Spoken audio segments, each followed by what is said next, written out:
galera, meu nome é Fernanda Cordeiro e hoje a gente vai ter uma aula maneira sobre eletrólise.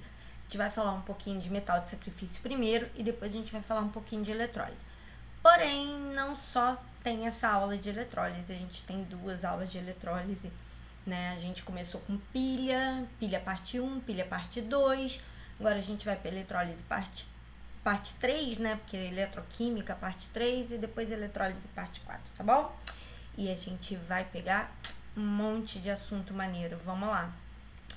Galera, como é que eu falo de corrosão, né? Corrosão a gente já vinha comentando que é o processo de oxidação, né, dos metais, especialmente quando eles estão em contato com água, em contato com o oxigênio do ar. E aí eles promovem uma produção de um óxido e esse óxido a gente acaba chamando de corrosão, porque o metal deixa de ser metal zero. Basicamente, alguns óxidos a gente já tinha falado, são muito protetores, mas o ferro, por exemplo, que é essa imagem que a gente está vendo aí, a ferrugem de protetor, ela não tem nada, né? Você esbarra, toda essa corrosão, toda essa ferrugem cai e expõe o metal que está atrás e ele só oxida.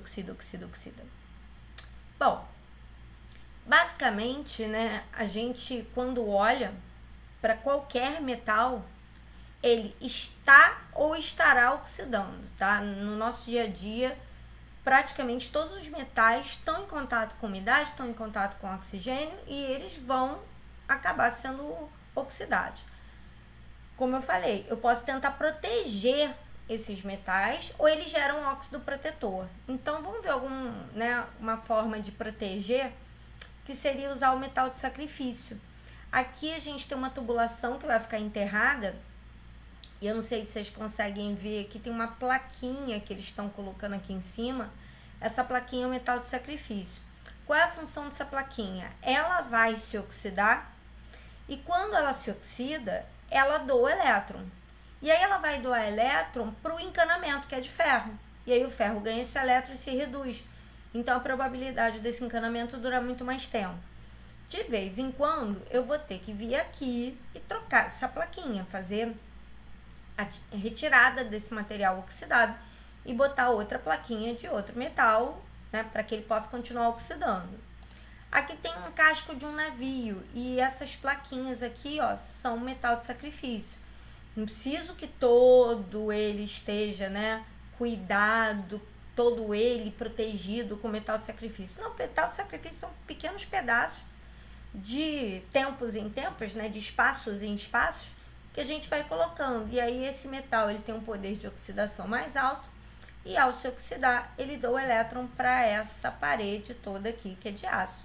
E aí a parede sofre redução. Bom é que depois eu só troco as plaquinhas, né? Bem mais econômico. Qual é a característica que tem que ter esse metal? Normalmente, ele é um metal de bom poder oxidativo, mas fique esperto, porque ele precisa estar na forma zero. Se ele já estiver na forma oxidada, ele não serve. Então, por exemplo, um ótimo metal de sacrifício é o magnésio, mas ele tem que estar na forma de magnésio zero. Ele não pode estar na forma de magnésio mais 2, por exemplo.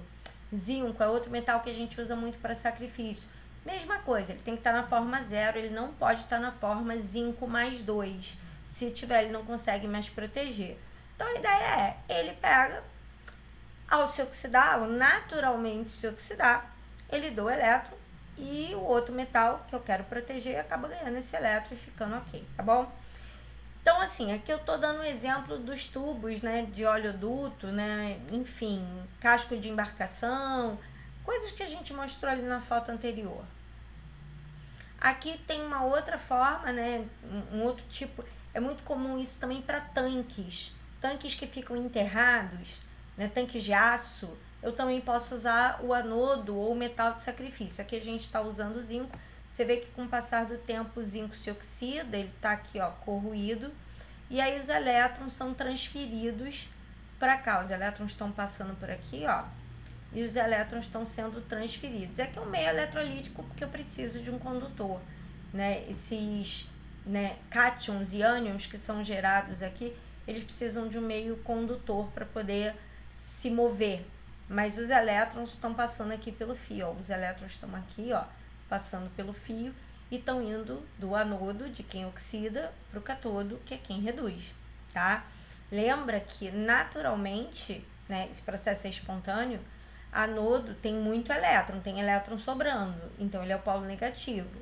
E os elétrons, naturalmente, pela carga, são atraídos pelo polo positivo, né? Ou se atraem, então fica atento a isso. Uma outra forma que eu posso fazer é proteção através de pintura. A gente pode usar 2 tipos de pintura. A gente pode usar o chamado zarcão, que é um pozinho que na verdade é um óxido, tá? E aqui ele já está oxidado. Pode ser um óxido metálico e que a gente mistura com uma cola e aplica na superfície dos metais. E por cima disso a gente ainda pode aplicar uma tinta óleo. A tinta óleo é boa porque, como ela é hidrofóbica, ela acaba expelindo a água. Como normalmente eu preciso de oxigênio e umidade, então o zarcão, que é um óxido, faz a barreira física, não deixa o oxigênio se aproximar do metal, e a tinta óleo faz a água ficar afastada, ela entra em repulsão com a água e espelha a água. Então, acaba dando certo.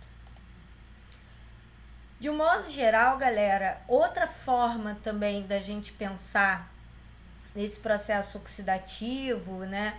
Não vou dizer que é corrosão, mas é um processo oxidativo. São coisas que escurecem, tipo se cortou uma maçã, aquele processo de escurecimento da maçã, escurecimento da casca da banana, o nosso envelhecimento, são todos processos eletroquímicos de oxidação. Por isso que quando a gente se alimenta, deve se alimentar de muitos alimentos coloridos, porque na maioria deles eles têm vários tipos de antioxidantes. Quanto mais cor, sabe aquela coisa de nutricionista? Quanto mais cor no prato, sinal de que mais colorido, mais antioxidante, mais tempo de vida saudável você vai ter? É mais ou menos isso. Bom, agora a gente chegou no processo de eletrólise, né? Eletrolise, eu vou quebrar algum composto utilizando energia elétrica para isso, tá? Então, uma reação química, redox, é uma reação de oxirredução, que ela vai ser provocada pela energia elétrica. Essa é sempre uma reação artificial, ela não acontece, né, no cotidiano, porque ela não é espontânea, tá? Super importante, né? Hoje, para os dias modernos, a gente consegue, por exemplo, conseguir metais alcalinos e alcalinos terrosos, que são extremamente reativos, eles não são encontrados na natureza na forma zero. Gás hidrogênio e gás cloro, que também é difícil de você conseguir, né, no nosso meio ambiente, você não tem essas substâncias devido à reatividade delas, você tem dificuldade de encontrá-las aqui. Você consegue alumínio metálico, alumínio zero, que também é super reativo. A gente não consegue encontrar alumínio zero na natureza. Então, tudo isso a gente pode fazer utilizando a eletrólise. Então, o processo não é espontâneo, então a DDP dela obrigatoriamente é menor que zero. Aqui a gente tem uma coisa parecida com a pilha e uma coisa que é contrária. O que é parecido? Tanto na pilha quanto na eletrólise, a oxidação é sempre no anodo e a redução é sempre no cátodo, sempre na pilha e na eletrólise. O que diferencia são os polos. A gente acabou de ver na pilha, quando eu falei de metal de sacrifício, que na pilha o anodo é negativo. Aqui o anodo é positivo, porque lá o processo é espontâneo e que o processo é não espontâneo, então os polos são invertidos, tá? Mas a oxidação é sempre no anodo e a redução é sempre no cátodo, seja na pilha, seja na eletrólise. Aqui a gente tem alguns exemplos de aplicação cotidiana, né? Se eu fizer a eletrólise ígnea do NaCl, eu consigo sódio zero e cloro zero.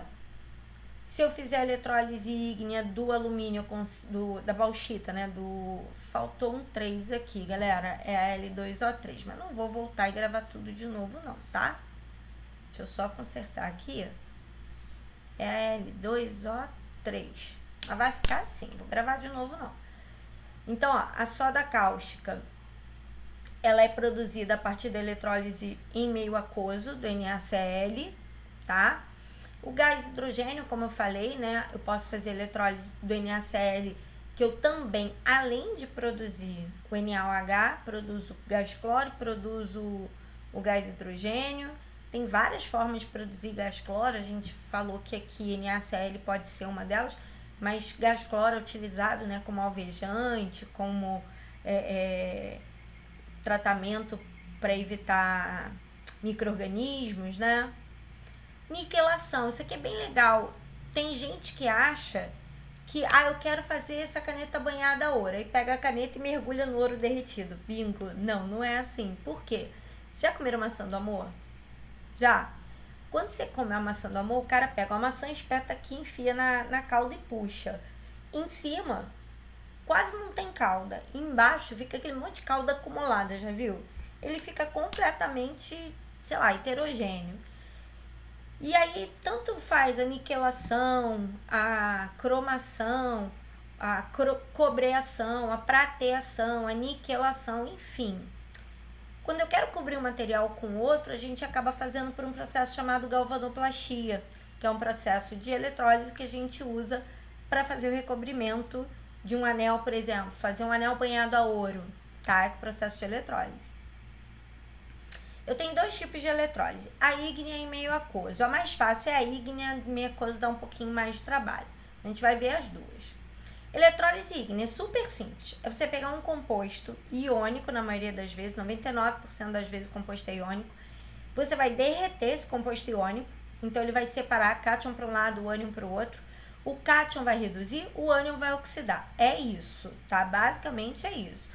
E você precisa de alta temperatura, papo de 1000 graus para cima. Então não tem água, tá? Ígnea, calor, fogo, não tem água no processo. Onde que eu vou utilizar basicamente eletrólise ígnea? Para produzir um A2A e alumínio. Por quê? Porque eletrólise ígnea é cara para caramba, a beça demais da conta e mais um bocadinho, tá? Eu vou usar altíssimas temperaturas, eu vou usar forno, né, de metalurgia, então o processo é muito caro. Por isso que a gente fala tanto de reciclar o alumínio, por exemplo, porque o processo de transformação da bauxita, que é o mineral, né, o minério, que vai ser transformado em alumínio metálico, cara, é muito caro, então é melhor fazer a reciclagem dele. E o alumínio é bom que ele pode ser reciclado várias e várias vezes, isso é ótimo, economia de dinheiro, tá? Então aqui eu vou dar um exemplo. Vou fazer eletrólise ígnea do cloreto de sódio. Então, eu vou obter, né, quando eu derreter, quando eu fizer a fusão dele, sódio mais, cloro menos. Tá? Isso aqui eu vou obter quando eu fizer o derretimento dele. Aí eu vou ficar aqui, ó, com eles derretidos. Aliás, aqui não é aquoso. Aqui é líquido. Aqui também não é aquoso. Aqui é líquido, que ele tá fundido. Né? Ctrl C, Ctrl V é uma desgraça, né? Preguiça, tu tira de lá e joga aqui a reação, porque é chato ficar botando subscrito, só na misericórdia do Senhor. Mas vamos lá, galera. A única coisa que mudou aqui é que ele não é aquoso, ele é líquido. Mas aqui, a ideia é o seguinte. Tá vendo esse polo grande e esse polo pequeno? Esse polo grande é o polo positivo e o polo pequeno é o polo negativo. Grava isso que isso vai ser importante, tem sempre desenho disso nas questões, tá? Então, o grandão é o positivo, o pequenininho é o negativo.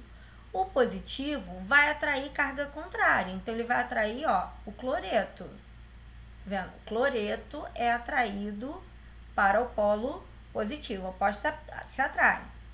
A ideia é que o cloro perca elétron.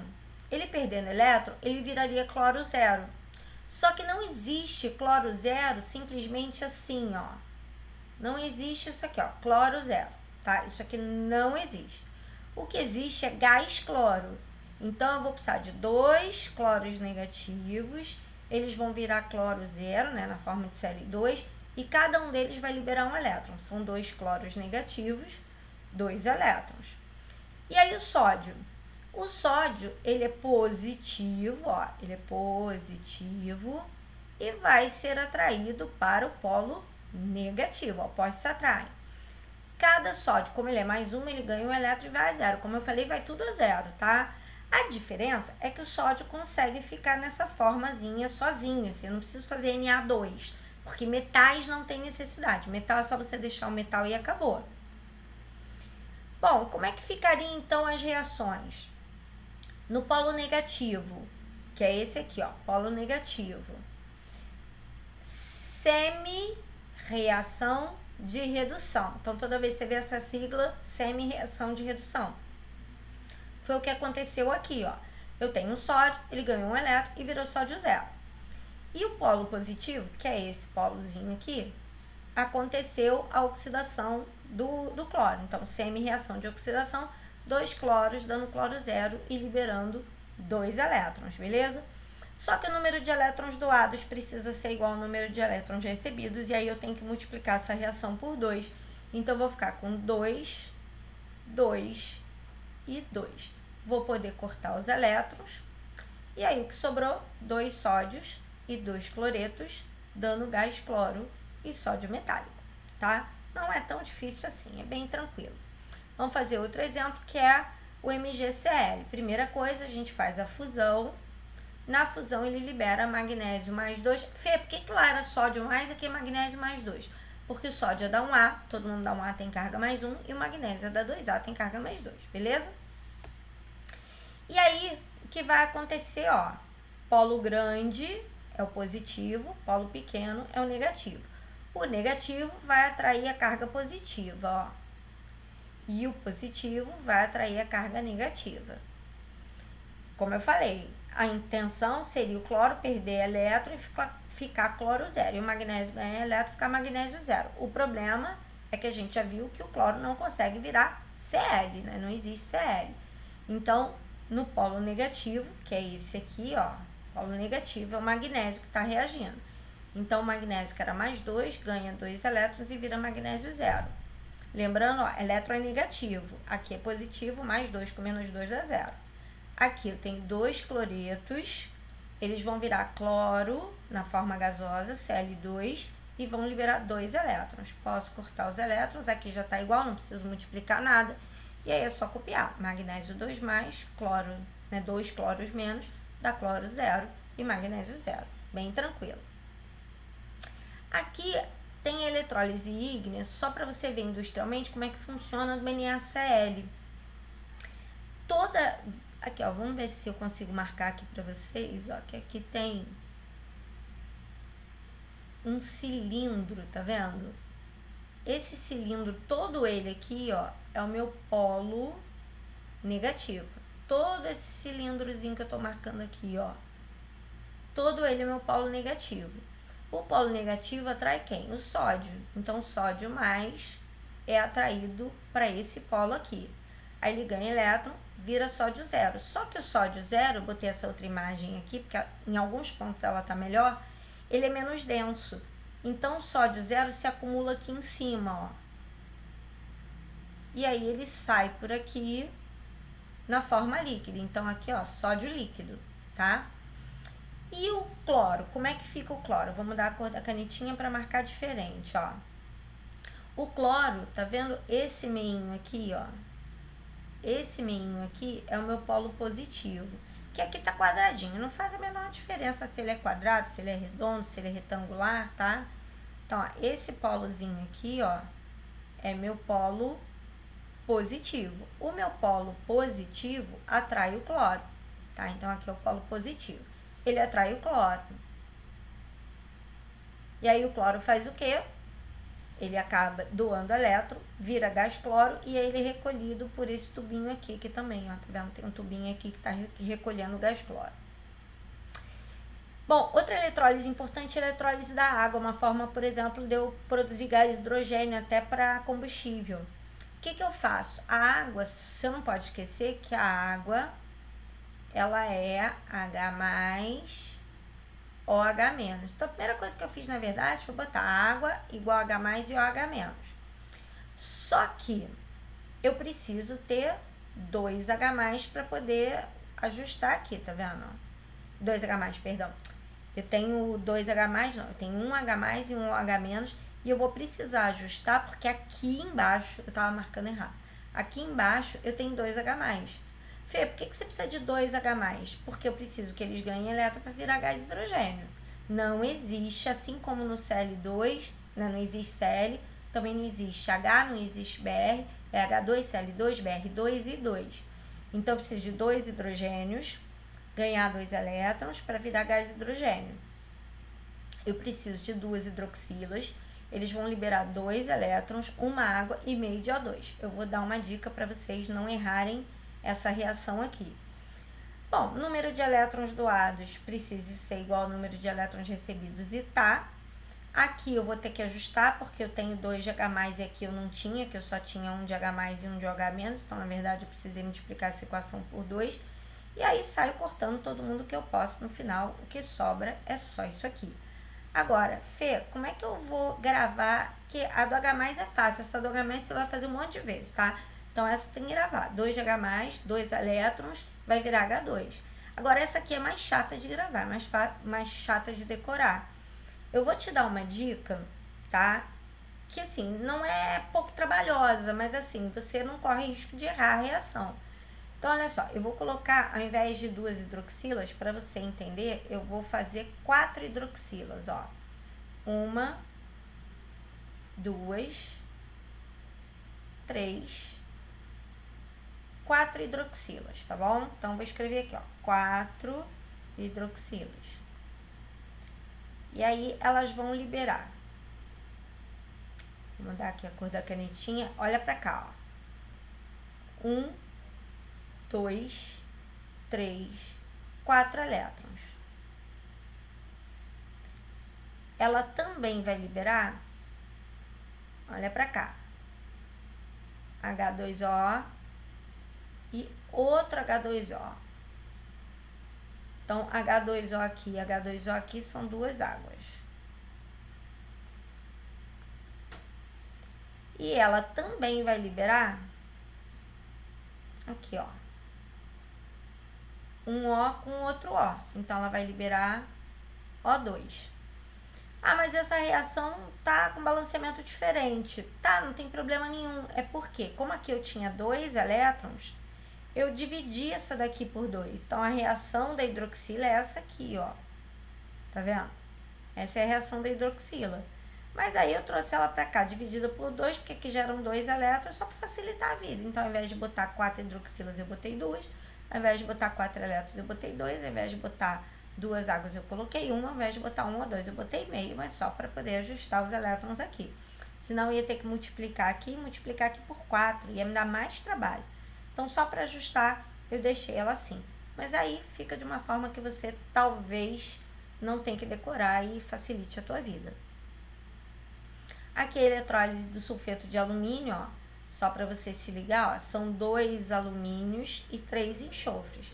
Então, ó, são 2 de alumínio 3+, e 3 enxofres 2-. Cada alumínio tem que ganhar 3 elétrons para virar alumínio zero. Como são 2 alumínios, ele vai ter que ganhar 6 elétrons e vai virar 2 alumínios zeros. Fê, não pode ser Al com 2 aqui? Não, que metais não ficam assim. Metais ficam Na, Ka, Ca, tá? Eles ficam na forma isolada. Fê, e esse cara? E esse ametal? O enxofre fica na forma enxofre normal, tá? Por isso que eu botei ele que tá aqui, porque ele é uma pegadinha. Cl2, Br2, H2, I2 e N2. Mas o enxofre fica solteirinho, ele fica aqui, ó, na forma zero. Ele pode ficar tanto na forma monoclínica como na forma rômbica, que são 2 formas de alotropia dele, mas enfim, isso não vai fazer para você a menor diferença, porque como essa eletrólise é ígnea, ele vai estar na forma líquida. Então, se depois ele vai ficar rômbico ou monoclínico, para você não faz nenhuma diferença, tá? Então, a ideia aqui é, eu tenho enxofre, ele tem carga -2, lembra que ele é da 6A, então a probabilidade na ligação iônica é que ele fique -2. Então, ele perde 2 elétrons e vira enxofre zero. Como eu tinha 3 enxofres, eu vou ter que liberar 6 elétrons, tá? Então, na verdade, eu tive que ajustar aqui para poder acertar com esse valor e com esse aqui. Então, isso aqui são os ajustes, tá? Só que eu fiz em relação a esses valores aqui. E aí, corto todo mundo que eu puder cortar e no final só sobra isso aqui. Na eletrólise em solução aquosa, a coisa é um pouquinho mais chata, tá? Então, vai ocorrer passagem de corrente elétrica. Esse composto a ser eletrolizado, ele vai não ser só ele, vai ser ele e mais a água. A água vai entrar em disputa, porque ela tem um cátion e um ânion, e aí eu vou ter uma disputa, por exemplo. eu vou ter uma disputa entre o sódio e o hidrogênio e vou ter uma disputa entre o cloro e a hidroxila, porque os dois cátions vão disputar e os dois ânions também vão disputar quem oxida e quem reduz. Nesse caso específico, tá, do NaCl, eu vou conseguir obter gás cloro, eu vou conseguir obter gás hidrogênio, eu vou conseguir obter soda cáustica, que é o NaOH, e vou conseguir obter metais, né, por exemplo, do grupo B, né, quando eu tiver cobre, quando eu tiver ferro, quando eu tiver níquel, quando eu tiver cádmio, eu vou conseguir obter esses metais também. Então, assim, em termos de produção industrial, ele tem bastante valia, assim, ele tem bastante importância. Aqui a gente tem o exemplo de uma solução de NaCl. Lembra que quando era eletrólise ígnea, não tinha escolha. Era o Na+, e o Cl- só. Então, esse cara virava Na0, esse cara virava gás cloro, porque só tinha eles dois.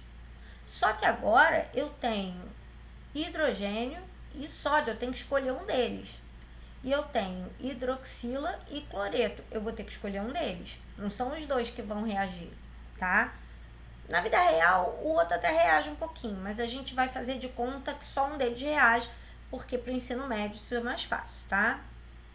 Então, basicamente, o que eu tenho aqui é o seguinte, eu vou ter bolinhas de um lado e bolinhas de outro, que são gás. Esse lado aqui, ó, parte maior, polo positivo, ele vai atrair tanto cloreto quanto ele vai atrair hidroxila. Só que tem uma regrinha que diz pra mim, a gente vai ver que regrinha é essa daqui a pouco, que tem que ser o cloreto, tá? Então eu vou escolher o cloreto para ser o elemento que vai sofrer o processo.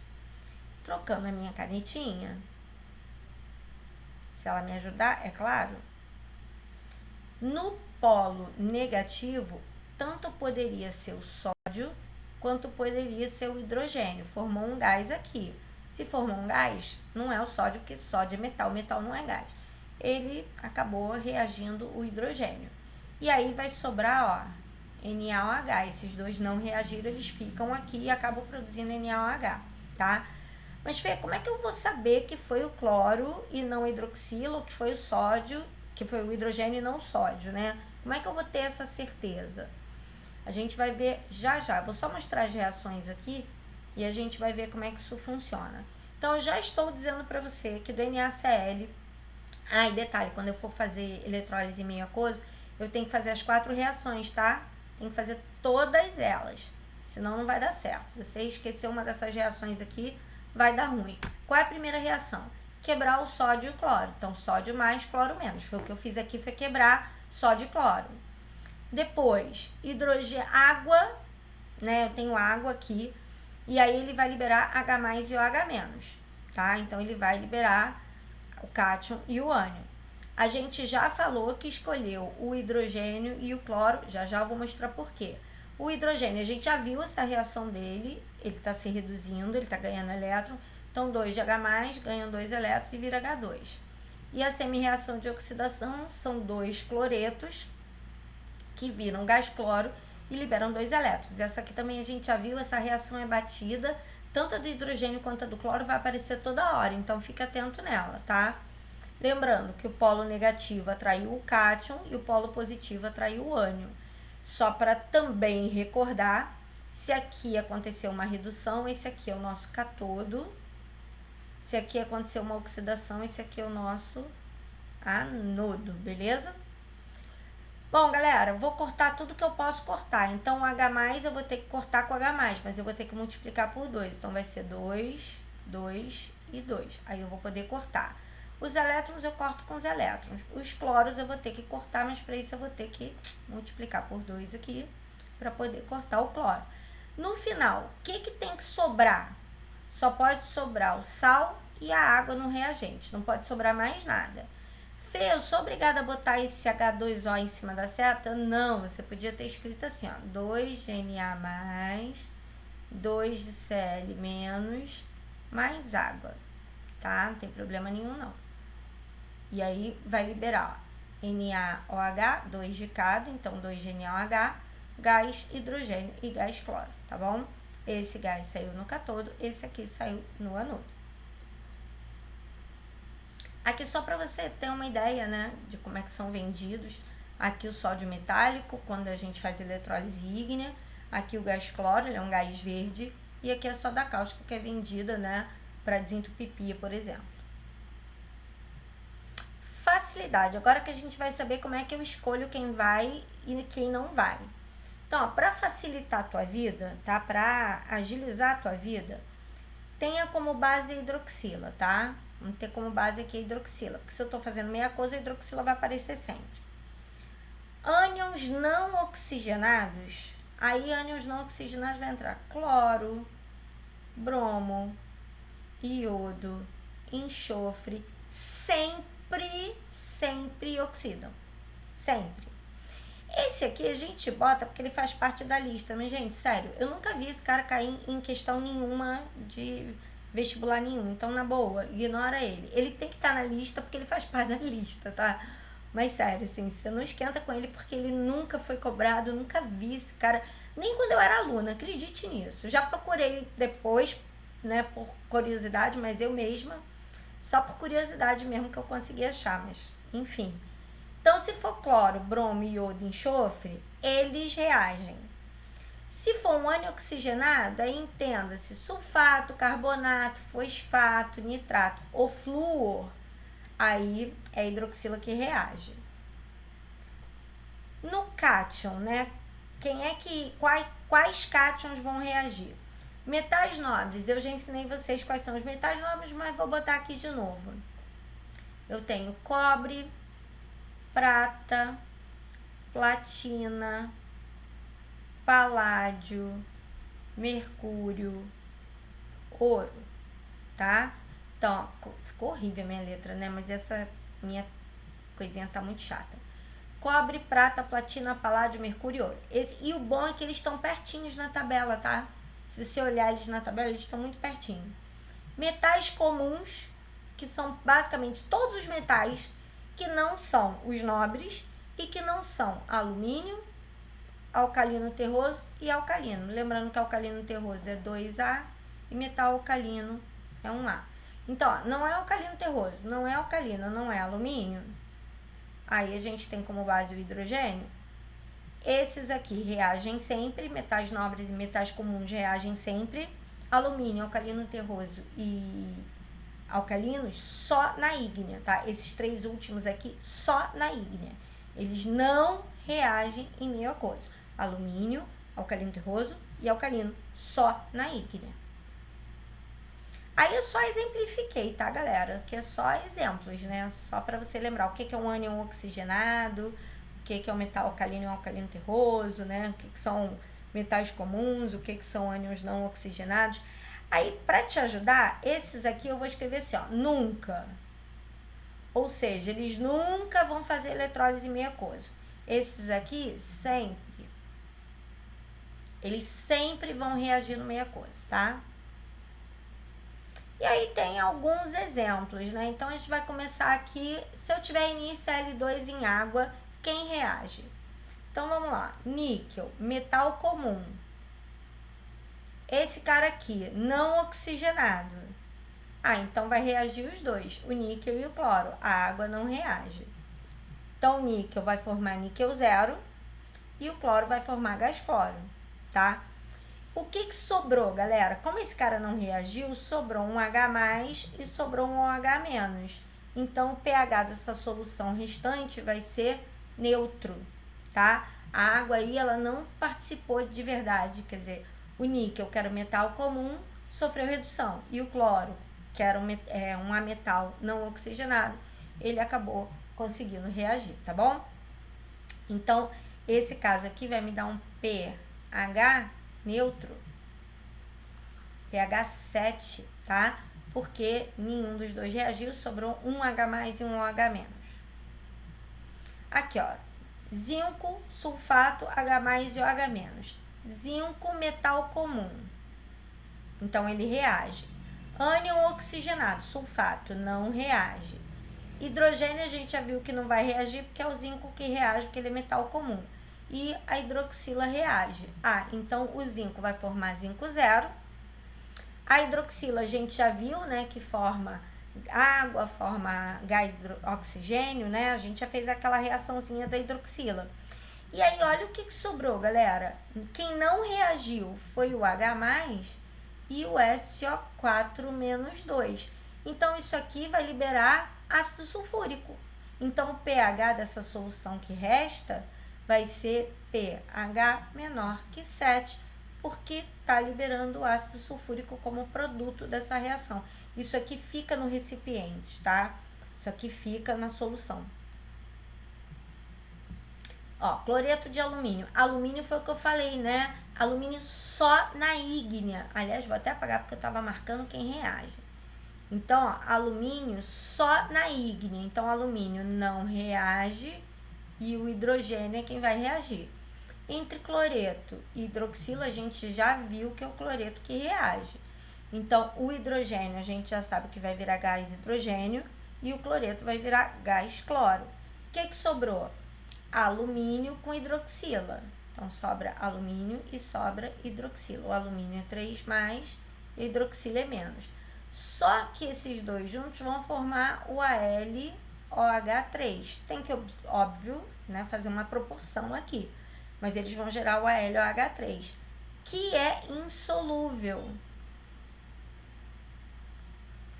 Tá? Então, vai aparecer um precipitado de hidróxido de alumínio. Fê, como é que eu vou saber que ele é insolúvel? Base fraca. As bases fracas tendem a ser precipitadas. As bases fracas tendem a ser insolúveis, tá? Então, importante isso.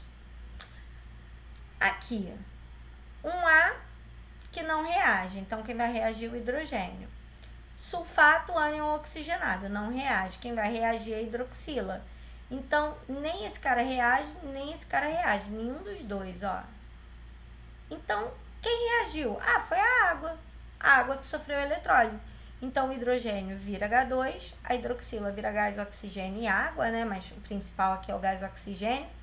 E eu vou ter um pH neutro, tá? Então, na verdade, fazendo essa reação para vocês enxergarem, ó, 2 de H+ e 2 de OH-, o H+ vira gás hidrogênio, já falei essa reação para vocês, e a hidroxila vira oxigênio e água. O mais importante aqui, quem me interessa aqui é o oxigênio. E aí eu posso cortar, ó, 2 de H+ com 2 de H+, posso cortar as hidroxilas, ó, 2 hidroxilas com 2 hidroxilas, posso cortar uma água com uma água, posso cortar os 2 elétrons com os 2 elétrons, e aí o que sobrou foi água, gás hidrogênio e meio de oxigênio. E esses caras aqui, ninguém reagiu. Nem o sódio, que é da 1A, ele não reage, só na ígnea, e o ânion, que é oxigenado, e oxigenados não reagem, tá bom? Então, fica a dica. Normalmente, quando eu quero fazer eletrólise da água, né, toda vez que eu precisar fazer eletrólise da água, eu preciso colocar alguém para conduzir, eu preciso colocar algum grupo para fazer a condução. Aí a gente pode escolher qualquer um desses elementos aí, que hidrogênio e ânions oxigenados, ou 1A e 2A com ânions oxigenados, nenhum deles vai reagir. Aqui, só para vocês terem uma ideia da eletrólise da água, né? O ânion, ele é atraído, o ânion é atraído para o polo positivo e o cátion é atraído para o polo negativo. Mas aqui quem reage é o hidrogênio e aqui quem reage é a hidroxila. Nem a 1A, nem ânions oxigenados reagem. Aqui, para vocês terem uma ideia como é que o gás ele é guardado. A gente enche o tubinho com água. Ó, aqui é gás, esse espaço vaziozinho aqui que a gente tá vendo, ó, é porque já foi produzido o gás. A gente enche os tubos com água e o gás é produzido e ele vai empurrando a água para baixo. Aí aqui eu tenho O2, aqui eu tenho H2. Como é que eu sei que o O2 está de um lado e que o H2 está do outro? Primeiro que ele fala aqui, ó, anodo, então eu sei que a hidroxila sofreu oxidação, e no cátodo eu sei que o hidrogênio sofreu redução. Além do mais, os volumes. Eu sei que na hora que eu produzo gás, aqui, ó, eu produzo 2 vezes mais hidrogênio do que eu produzo oxigênio, pelo balanceamento, ó. 2 de H2 para 1, não meio, que eu tô fazendo balanceamento com 2. Mania de fazer com meio. Ó, eu tenho 2 de H2 para cada um O2. Então, você vê que o volume de H2 é maior que o volume de O2. Tá bom? Galera, como eu falei, né? Quando eu quero fazer a obtenção do gás hidrogênio para combustível, uma das melhores formas de fazer é a eletrólise da água, tá? Uma das mais fáceis. E aí, na hora de fazer estequiometria, não esquece, porque a gente vai ter que fazer estequiometria, ó. É 1 para meio. 1 de H2 para meio de O2, ou 2 para 1, né? Como eu tinha feito agora há pouco. Mas, de qualquer maneira, o hidrogênio é sempre o dobro do oxigênio, tá? 4 para 2, enfim. É sempre um dobro do outro. Bom, galera, espero que vocês tenham gostado. A gente se vê na próxima aula, que é o encerramento de pilha eletrólise, tá bom? Beijo. Qualquer dúvida, deixa lá no comentário que eu prometo que eu respondo. E se puder, dá uma curtidinha lá, tá bom? Beijos.